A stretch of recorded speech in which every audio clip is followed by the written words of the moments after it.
Welcome to my another blog video. আগামীকাল আমরা তিনজন চলে গেছিলাম অশোকনগর 19 নম্বর কাকপুল।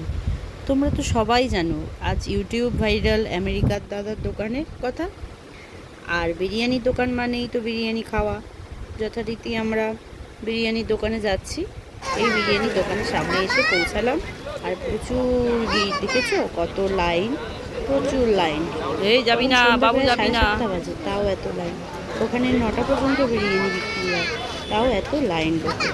এই লাইনের মধ্যে দুটি লাইন আছে, একটা হচ্ছে পার্সেলের জন্য, একটা বসে খাওয়ার লাইন। আপাতত এখন বিরিয়ানির হাঁড়ি একটা ছিল যেটা শেষ হয়ে গেছে, আর একটা নতুন হাঁড়ি আসতে চলেছে। তাও কত মানুষ দাঁড়িয়ে রয়েছে, আমরাও দাঁড়িয়েছিলাম, যথারীতি ওয়েট করছিলাম বিরিয়ানি আসার জন্য। তো এরই মধ্যে শুনলাম যেন বিরিয়ানি এসে পৌঁছেছে। তো আমরা ওয়েট করছি। দেখো এক হাঁড়ি বিরিয়ানি, নতুন বিরিয়ানি এসে উপস্থিত হয়েছে। দেখো কতটা পরিমাণে ঘি দিচ্ছে, দেখেছ? আচ্ছা, এবার হচ্ছে বিরিয়ানিটা কাটা হবে।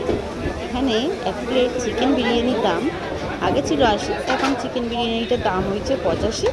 আগে একটা মটন বিরিয়ানির প্লেট ছিল 130, এখন হয়েছে 20 টাকা বেড়ে 150 টাকা। কিন্তু স্বাদে কিন্তু অতুলনীয়, দারুণ টেস্ট।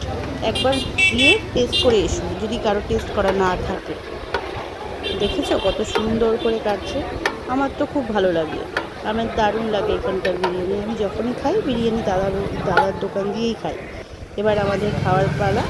আমাদের দুখানা প্লেট দিয়ে দিয়েছে। এই আমার মেয়ের একটা প্লেট আমাদের দিয়েই দেওয়া হয়েছে। আমার প্লেট থেকেই একটা, মায়ের প্লেটেই একটা বাচ্চা হয়ে যায়। আমার হাজবেন্ড খাচ্ছে। গুড নাইট, কেমন লাগলো বলো।